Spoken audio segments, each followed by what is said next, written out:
আসসালামু আলাইকুম। স্বাগতম সবাইকে নিউজ টিভি বাংলায়। সঙ্গে আছি আমি পিঙ্কি নূর। শুরুতেই নোভা ফার্নিচার ইন্টেরিয়র সংবাদ শিরোনাম। স্বাস্থ্য খাতের দুর্নীতির হোতা মিঠু গ্রেফতার। বিস্তারিত থাকছে সুজন মাহমুদের প্রতিবেদনে। আওয়ামী সরকারের আমলে স্বাস্থ্য খাতের দুর্নীতির হোতা মোতাজ্জরুল ইসলাম মিঠুকে গ্রেফতার করেছে ঢাকা মহানগর গোয়েন্দা পুলিশ ডিবি।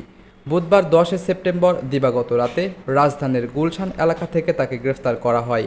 ডিবি সূত্রে জানা যায়, গোপন সংবাদের ভিত্তিতে বুধবার রাতে গুলশান এলাকায় অভিযান পরিচালনা করে মোতাজ্জরুল ইসলাম মিঠুকে গ্রেফতার করে ডিবি ওয়ারী বিভাগের একটি টিম।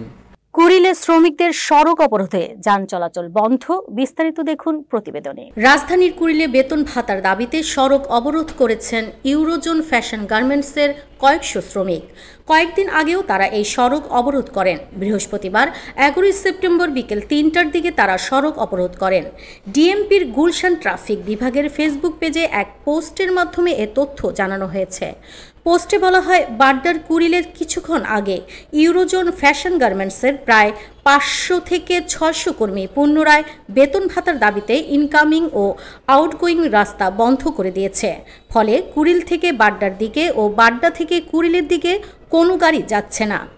মোহাম্মদপুর ছিনতাইকারী সন্দেহে 2 যুবককে পিটিয়ে হত্যা। বিস্তারিত দেখুন রায়হানের প্রতিবেদনে।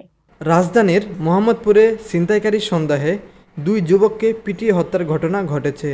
বুধবার 10 সেপ্টেম্বর ভোরে মোহাম্মদপুরের নবীনগর সাকরপাড়ে এই ঘটনা ঘটে। নিহতরা হলেন হানিফ ও সবুজ। এছাড়া শরীফ ও জুয়েল নামে আরও 2 যুবক চিকিৎসাধীন অবস্থায় আছেন। মানিকগঞ্জে মাকে গলা কেটে হত্যা, অভিযোগ ছেলের বিরুদ্ধে।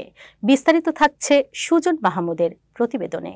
মানিকগঞ্জের দৌলতপুরে জমি ও টাকা না দেওয়ায় মাকে গলা কেটে হত্যা করার অভিযোগ উঠেছে ছেলের বিরুদ্ধে। বুধবার দিবাগত মধ্যরাতে উপজেলার চকমিরপুর ইউনিয়নের মান্দরতা গ্রামে এ নৃশংস ঘটনা ঘটে। আজ বৃহস্পতিবার 11 সেপ্টেম্বর সকালে নিহতের মরদেহ উদ্ধার করে পুলিশ। ঘটনার পর থেকে পলাতক নিহতের বড় ছেলে রবি ভদ্র। ট্রাকের সঙ্গে মুখোমুখি সংঘর্ষে মোটরসাইকেলের চালক সহ নিহত 2। বিস্তারিত দেখুন রায়হানের প্রতিবেদনে। খাগড়াছড়িতে ট্রাকের সঙ্গে মুখোমুখি সংঘর্ষে মোটরসাইকেলের চালক সহ 2 যুবক নিহত হয়েছেন। আজ বুধবার সন্ধ্যা 7:30টার দিকে সদরের চেঙ্গি ব্রিজ এলাকায় এই দুর্ঘটনা ঘটে। মাত্র 72 ঘন্টায় 6 দেশে ইসরায়েলের হামলা। বিস্তারিত ডেস্ক রিপোর্টে। মাত্র 72 ঘন্টায় কাতার, লেবানন, সিরিয়া, তিউনিসিয়া, ইয়েমেন ও ফিলিস্তিনে হামলা চালিয়েছে ইসরায়েল। এর মধ্যে গাজায় একের পর এক আক্রমণে প্রাণ গেছে অন্তত 150 জনের, আহত হয়েছেন আরও শত শত মানুষ। বৃহস্পতিবার 11 সেপ্টেম্বর এক প্রতিবেদনে এই তথ্য জানিয়েছেন সংবাদ মাধ্যম আল জাজিরা। হেলিকপ্টারের দড়িতে ঝুলে পালিয়েছেন নেপালের মন্ত্রীরা। বিস্তারিত প্রতিবেদনে। ধীরে ধীরে প্রকাশ পেতে শুরু করেছে নেপালে জেনজি বিক্ষোভের নানান ধরনের ফুটেজ। এর মধ্যে একটি ভিডিওতে দেশটির মন্ত্রী এবং তার পরিবারের সদস্যদের একটি সেনা হেলিকপ্টার থেকে ফেলা দড়ি, রেস্কিউ স্লিং আঁকড়ে থাকতে দেখা গেছে।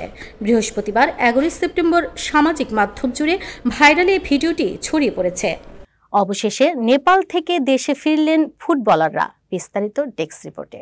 অবশেষে নেপাল থেকে দেশে ফিরলেন ফুটবলাররা। ট্রমা কাটাতে কাজ করবে বাফুফে। বাংলাদেশ ফুটবল দল আজ বিকেল 4:45টার দিকে কুর্মিটোলা সামরিক বিমানবন্দরে এসে পৌঁছায়। বাংলাদেশ বিমান বাহিনীর বিশেষ ফ্লাইটে টিম কন্টিনজেন্টের পাশাপাশি ম্যাচ কভার করতে যাওয়া ক্রীড়া সাংবাদিকরাও নেপাল থেকে ফিরে আসেন। কাঠমান্ডু থেকে আসা সবাইকে অভ্যর্থনা জানাতে উপস্থিত ছিলেন বিমান সেনাবাহিনীর ঊর্ধ্বতম কর্মকর্তা ও বাফুফে সভাপতি সহ গুরুত্বপূর্ণ ব্যক্তিবর্গ। বন্দুকধারীর হামলায় শিকার সিপিএলের 2 ক্রিকেটার। বিস্তারিত দেখুন প্রতিবেদনে। বন্দুকধারীর হামলায় শিকার হয়েছেন ক্যারিবিয়ান প্রিমিয়ার লিগ সিপিএলে খেলতে বার্বাডোসে অবস্থান করা Saint Kitts and Nevis Patriots দলের 2 ক্রিকেটার। নিরাপত্তার স্বার্থে প্রকাশ করা হয়নি সেই 2 জন ক্রিকেটারের নাম। বার্বাডোসের স্থানীয় গণমাধ্যম বার্বাডোস টুডে দাবি করেছে, গত মঙ্গলবার 9 সেপ্টেম্বর স্থানীয় এক দিবাগত রাত 3:15টার দিকে রাস্তায় এক ডাকাতের কবলে পড়েন কয়েকজন ব্যক্তি। এর মধ্যে সেই 2 জন ক্রিকেটারও ছিলেন, তবে কেউ গুরুতরভাবে আহত হয়নি বলে জানিয়েছে পুলিশ। আজ এ পর্যন্তই। আমাদের সর্বশেষ নিউজের আপডেট পেতে আমাদের ফেসবুক পেজে লাইক এবং কমেন্ট করে আমাদের পাশেই থাকুন। ধন্যবাদ।